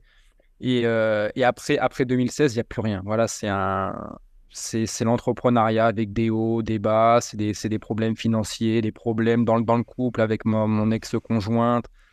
Voilà, c'est beaucoup de problèmes qui s'enchaînent. La fin avec les pompiers de Paris, enfin, c'est le chaos. Et voilà, et avec ma nouvelle compagne, donc il y a eu un mariage, j'ai eu un premier enfant, il y a un deuxième enfant qui va arriver, donc beaucoup de stabilité depuis maintenant 2019. J'ai commencé à retrouver une stabilité, on va dire, en 2020. Mhm. Et en fait, naturellement, l'ultra triathlon est revenu à moi. Parce que autant je savais qu'en 2016, il n'y aurait pas de suite, mais je savais qu'il allait avoir un retour. Je savais qu'il allait avoir un comeback. Quand, je ne savais pas, mais je savais que ça allait prendre du temps. Et ce comeback, il est arrivé. Il aurait dû arriver en 2021, mais bon, voilà, Covid et compagnie. Mhm. J'avais commencé à me repréparer en 2020, à reperdre du poids et compagnie, à me remettre en forme après un an d'entraînement acharné. Mais 2021, le Covid qui arrive, tout est annulé, donc plus d'objectifs, plus de courses, paf, je reprends 10 kilos. Et 2022, voilà, 2022, je repars. La Floride, États-Unis, double Ironman. Je suis au départ, je fais 96 kilos. Mon esprit, il comprend qu'on est sur un site où j'ai déjà fait des compétitions. Et là, mon esprit il me fait, mais qu'est-ce qu'on fait ici là? Il me dit pas qu'on va faire la compétition, Goulven, là. C'est une blague, là. Et on y va. Et on y va. Et je termine la course. Et au fil des compétitions, je retrouve... déjà, je me blesse pas. Je retrouve mes automatismes. Tous mes muscles, ils retrouvent une certaine... Tout ce que je leur avais appris de 2014 à 2016, il y a tout qui revient à la surface. Il y a tout qui revient naturellement. Et pareil, après un début de saison catastrophique en 2022, je finis la saison tambour battant où j'enchaîne les podiums sur les 3 dernières courses, troisième, deuxième, et je décroche de justesse sur la dernière course, le titre mondial en 2022. Et pour répondre plus précisément à ta question, ce qui me fait continuer, encore une fois, je vais insister dessus, c'est la passion, c'est de retrouver des gens avec qui je m'entends bien, qui font les compétitions régulièrement. C'est d'avoir trouvé aussi un équilibre de vie.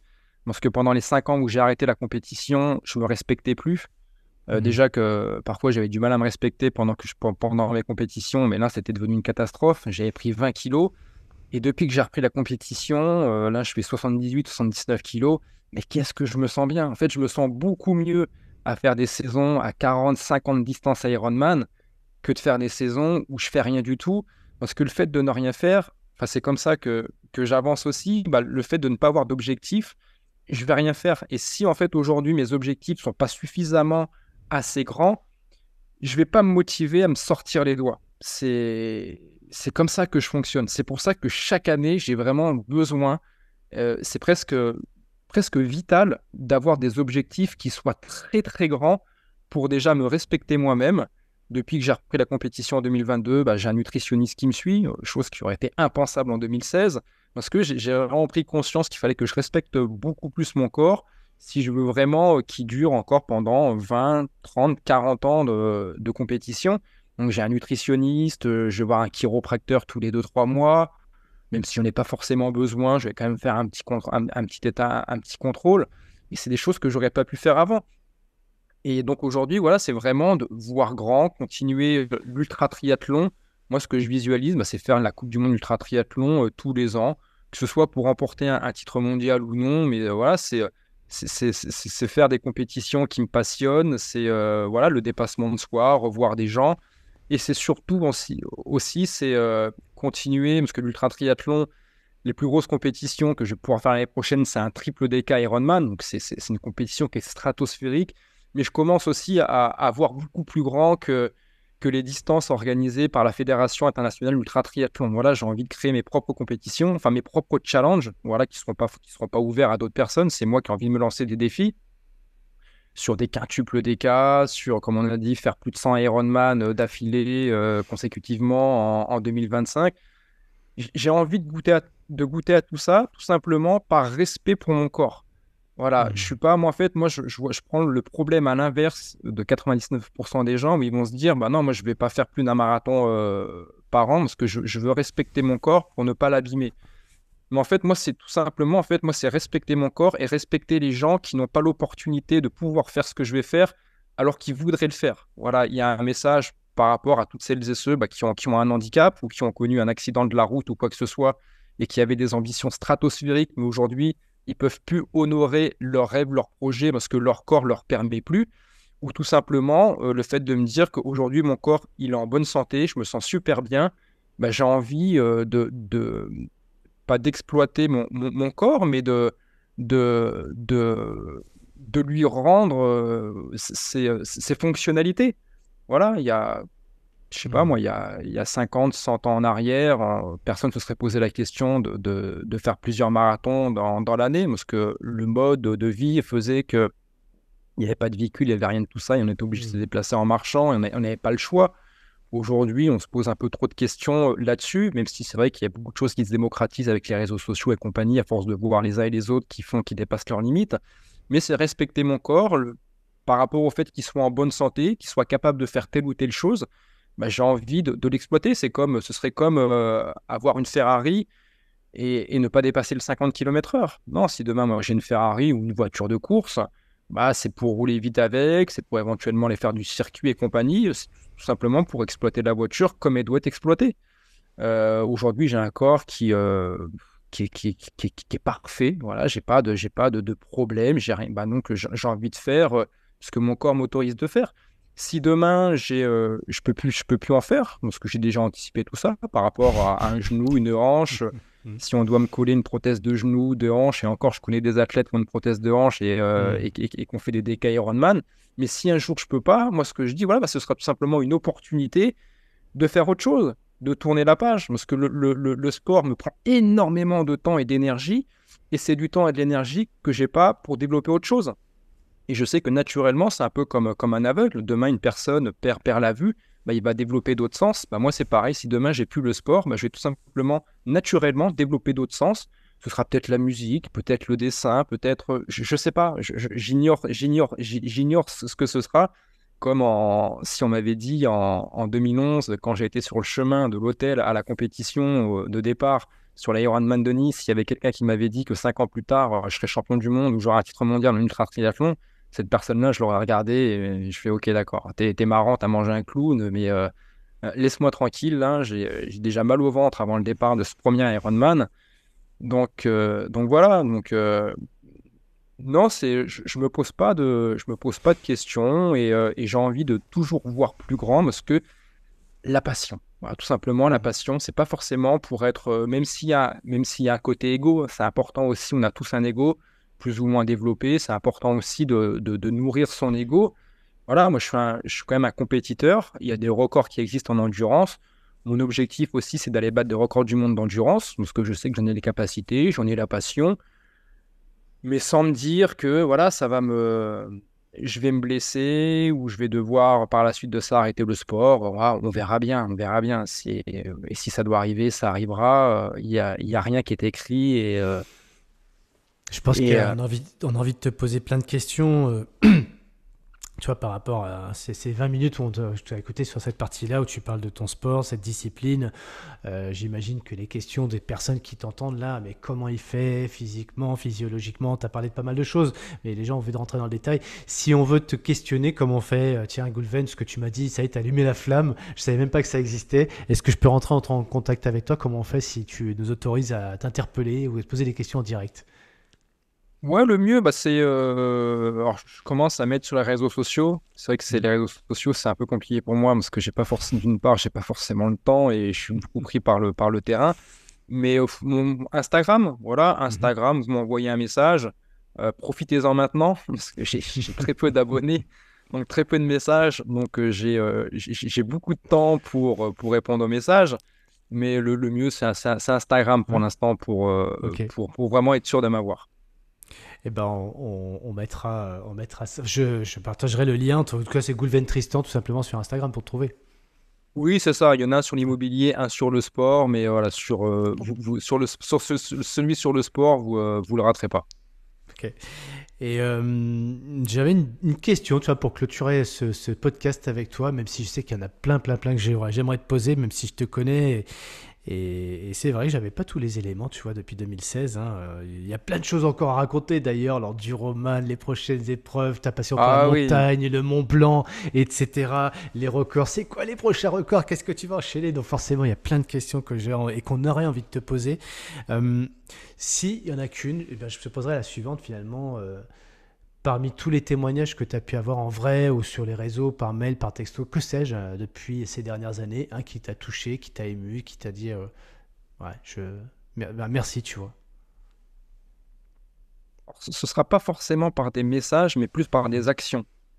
En fait, chez les pompiers de plaisir, où je suis pompier volontaire dans les Yvelines, donc moi, je suis rentré dans cette caserne en 2007, donc j'y suis encore officiellement. Et en fait, depuis 2007, alors je ne sais pas ce qui s'est passé avant, mais en tout cas, depuis mon intégration en 2007, il y a pas une seule personne qui avait fait un Ironman. Donc j'ai été le premier à me jeter à l'eau, où on m'a critiqué, où on m'a aussi beaucoup encouragé, et encore plus quand je suis revenu avec la médaille de finisher. Et en fait, ça a inspiré beaucoup de personnes. Il y a beaucoup de personnes qui ont justement l'intelligence de se dire: putain, Goulven, c'est ok, il est bon en sport, mais voilà, il ne sait pas nager. Et ils ont eu l'intelligence de se dire: Goulven, il n'est pas plus fort que moi, quoi. Mais par contre, le mec, il est passé à l'action, quoi. Et il est finisher de l'Ironman. Et le fait d'avoir été finisher en 2011, il y en a 3-4 par la suite qui se sont lancés dans cette aventure et qui ont été finishers à leur tour d'un Ironman et qui ne seraient peut-être pas forcément passés à l'action s'ils ne m'avaient pas vu revenir à la caserne avec la médaille de finisher. Donc c'est plus par des actions où j'ai pu inspirer des personnes à passer à l'action, peu importe la discipline, hein. Pour certains, ça a peut-être été un 5 km ou un 10 km. Comme je le dis, peu importe vos objectifs, en fait, on s'en fout complètement de vos objectifs, mais respectez vos rêves. Voilà, si je devais terminer ce podcast, c'est respecter vos rêves. Peu importe la nature et la hauteur de vos rêves, que ce soit un semi-marathon ou un DK Ironman, on s'en fout. Le plus important, c'est de se respecter soi-même et de respecter ses rêves. Je vais me remettre en dynamique pour les écrire et les respecter et en vivre aussi. Merci Goulven pour Merci à ce toi, moment Cyril. de partage.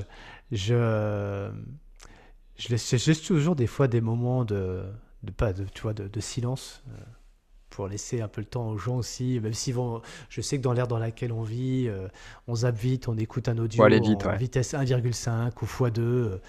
Bon, j'essaie de moi-même de me corriger avec ça, hein, de prendre un peu plus le temps. Bon, c'est peut-être avec les années aussi qu'on arrive un petit peu à se poser un peu plus, à accepter de ralentir, ce qui n'est pas simple. Et toi, justement, j'imagine que quand tu enchaînes 50 heures, 100 heures, 200, enfin après on compte plus les heures, on compte les jours d'effort, le temps, tu as parlé du temps de préparation avant, tu as parlé des finances avant, tu as parlé de l'entraînement avant, mais pendant, ça doit être extrêmement long. Mais finalement, c'est du plaisir aussi. Donc, j'espère que au travers de cet échange, tu m'amèneras, moi, je parle pas pour les auditeurs, mais pour moi en tout cas, à accepter l'idée de faire des choses, avec du calme. En tout cas, tu parles de respecter ses rêves, mais finalement de temporiser un petit peu, et de savoir apprécier les choses comme elles viennent, avec le temps qui passe tranquillement, paisiblement. Ouais. Et chacun pourra visualiser là-dedans ce qu'est un double, un triple, un DK, un double DK, un triple DK, ou comme tu dis demain, peut-être un quintuple DK, Ironman, C'est ça. voire plus de 100 jours d'Ironman. Ouais. Ça fait rêver. J'espère que ça fera rêver des personnes, en tout cas pour faire simplement, comme tu l'as dit, leurs 10 km ou leur semi-marathon, que sais-je. Et si on pouvait te souhaiter un truc pour la suite, à toi personnellement, à part avoir un corps robuste pour faire ça, qu'est-ce qu'on pourrait te souhaiter? De garder la santé, ça suffira. Voilà, la santé. Pleine santé à toi, Goulven, et au plaisir de partager quelques kilomètres ou quelques... Ouais, avec grand kilomètres. plaisir, Cyril, ou peut-être de partager des projets ou de monter des projets ensemble. Je sais pas de quoi la vie est faite, de quoi demain est fait, mais avec grand plaisir. Merci Goulven, bons objectifs à chacun, à toutes et à tous. Bon début d'année puisque ce sera en mois de janvier que vous allez écouter ces podcasts. Donc vivez vos rêves, écrivez-les et souscrivez, comment t'as dit, respectez-les. Donc souscrivez, n'ayez pas peur, et je pense que Goulven nous a apporté pas mal de clés pour pouvoir aller au bout de nos envies avec la résilience, le mental qui va bien et aussi la passion, le plaisir de faire ce qu'on fait avec pleine santé. Merci Goulven. Salut Cyril, bye. Merci à tous d'avoir écouté ce nouvel épisode du podcast Objectif Finishers. Si vous souhaitez entrer en contact avec nous, vous êtes les bienvenus. Entre Finishers, on aime les rencontres, on aime partager les bons tuyaux. N'hésitez pas à noter le podcast sur votre plateforme favorite, à vous abonner et à le partager autour de vous. Envie de partager aussi un commentaire? N'hésitez pas, on répondra à chacun d'entre eux. On est là pour vous aider à atteindre vos objectifs. On vous souhaite un maximum de motivation et on se retrouve dans 2 semaines pour un nouvel invité. À bientôt.